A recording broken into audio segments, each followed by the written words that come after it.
یقال ویل کېږي لاحدهما یوه لرم المنکره هغه ته منکر ویل کېږي ځکه ډېر ناولده دی وللآخر دا بل لره هم ویل کېږي نکیر دا هم ډېر ناولده دی دا منکر و نکیر دواړه په معنا د مفعول دی فیقولان دوی به وایي اوس دا فرشتي چې رالی دی قبر لره مړي لره یقولان وایي به ما کنت تقول فی هذا الرجل اوله پوښتنه دا کوي د دې سړي په باره کې ته څه وایې سړی څوک ولو هذا اشاره وله نبي علیه اسلام لره په بل روایت کې راغلي وو فی هذا الرجل لمحمد صلی الله علیه وسلم اشاره به چاته کوي محمد علیه السلام دا اشاره چې کوم موږ هذا چې استعمال شوې ده دا خو د حاضر دپاره استعمالیږي دلته خو نبي علیه اسلام بریلمان بیا وایي دا دلیل ځینې پېښ شي چې ګوره ته نبي علیه اسلام حاضر نه دی دلته خو دا دی ورته ویې فرمایل فی هذا الرجل دغه سړی نبي خو حاضر دی او ناظر هم دی او تاسو وایئ نبي حاضر و ناظر نه دی جواب یې ځکه چې محدثین لیکي چې یحتمل ان تکون الاشاره لما فی الذهن دا احتمال لري چې دا اشاره د نبی اسلام هغه ذات چې هغه په ذهن کې د هر انسان موجود دی صحیح شولو معنی د هر مؤمن په ذهن کې نبی اسلام شته که نشته نو هغه چې کوم دی هغه لره دا اشاره کیږي یا چا دا ویلي چې الله پاک چې کوم دی هغه څه وکړي دا ټولې پردې پورته کړي د دو د نبی اسلام په مابین کې څه پرده نه موجوده دی نبی اسلام وویني نو بیا فرشتې پوښتنه وکړي چې د دې سړي په باره کې ته څه فرمایې نو دا ګرده چې کوم دی هغه ممکنات دي دا کېدی شي نو اوس چې کوم پاس نبی اسلام چې کوم دی هغه حاضر و ناظر نه دی دا نو اوس فرشتې اول دا پوښتنه کوي ما تقولو ما كنت تقول فی هذا الرجل تا پخوا د دې سړي په باره کې څه ویلې اوس یې مه ښوروه پخوا دې څه ویلې دنیا کې دې څه ویلې ځکه ما كنت تقول ستا عادت څه ولو دا پخوا ستا عادت څه هغه عادت درته بیان کړه دنیا کې دې د نبي اسلام باره کې کومه رایه درلودله کومې خبرې دې کولې فیقولو دی به وایي که مسلمان ولو څه به وایي هو عبدالله دا د الله بنده ولو ګوره دا چیش نه و اله نه ولو دې نبي ته موږ سجدې نه کولې دا نبي موږ په مشکلات کې نه راننګوي وینې زموږ اله څوک ولو الله ولو عقیدې ته مې اشاره شوه چې عقیده مې سمه وله هو عبدالله دا د الله عظیم بنده ولو ورسوله او بل د الله رسول ولو ګوره د یا رسول الله نارې ویل یا محمد نارې ویل دا ناجایز دي ځکه نبي اسلام خپله وایي چې زه چې شم بنده یم او دوی ای د الله رسول را مدد زما مدد وکړه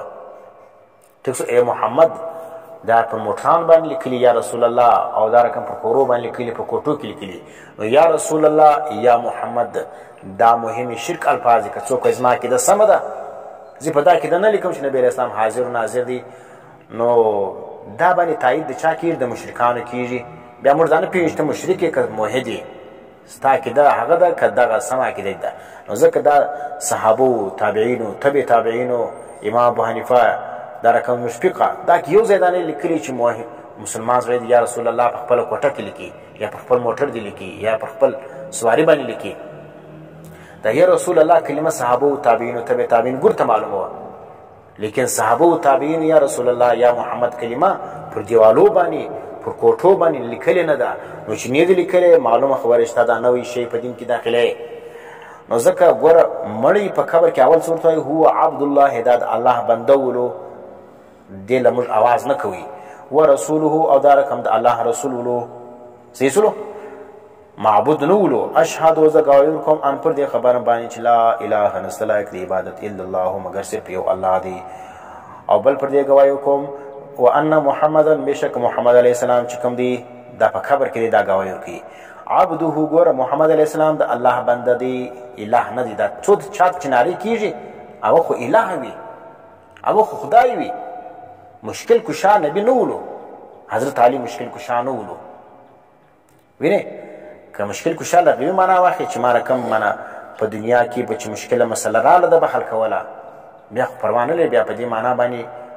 مشکل کشا بیخي ډېر جوړېږي او که دا وي چې ما فوق الاسباب اوس مړ دی او زه اواز ورته وکړم دی ما له رسېږي دا رقم مشکل کشا چې کوم دی دا نه حضرت علی دی رضی الله تعالی عنه نه حضرت ابوبکر رضی الله عنه دی نه حضرت عمر دی او نه نبی اسلام دی او نه یو بل نبی دی نه یو فرشته ده صحیح سلو اوس دی حضرت علی شیګان څه حضرت علی رضی الله تعالی عنه چې کوم دا چیز دا مشکل کشا ولو نو حضرت علی رضی الله تعالی عنه چې مشکل کشا و د زوی حضرت حسین باندې پر میدان کربلا کې کوم ظلمونه وسلو وینې نو دغه چې کوم دی حضرت حسین رضی الله تعالی عنہ आवाज نه دی کړ چې یا علي مدد صحیح سنو دا یا علي مدد ناری نه دی کړی نو په دې وجبانی مشکل کشا څوک دی دا الله دی دا فیقولان نو به فرمای دا دوی فرشته قد كنا نعلم یقینا مش خبرولو انك تقول هذا تبقى خبره وینه معنا ته چې د الله توحید به مرتبه نه او دا رقم د نبی اسلام رسالت به بیانې په پیژه سمانا اوس دی ګور بیا اوس بریلیان او ګورځي به ګور قد كنا نعلم تی د الله ما څه بل څوک نه دی خبر په پټو دا ګور فرشته دا وایي چې موږ خبرولو دا چې سلو دا فرشته عالم الغیب سره انبیاء عالم الغیب دي فرشته عالم الغیب دي فرشته دا وایي قد كنا نعلم موږ خبرولو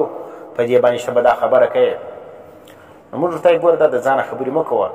دلته شرح وګوره مرکات وګوره هغه څه لیکي او اما باخبار الله ایاها دا الله خبر ټول کړیو دی فرشتو لره چې دا مؤمن سره دا به دا جواب درکړي ویم دا دی دا فرشته د مؤمن په تندي کې هغه نور د ایمان وویني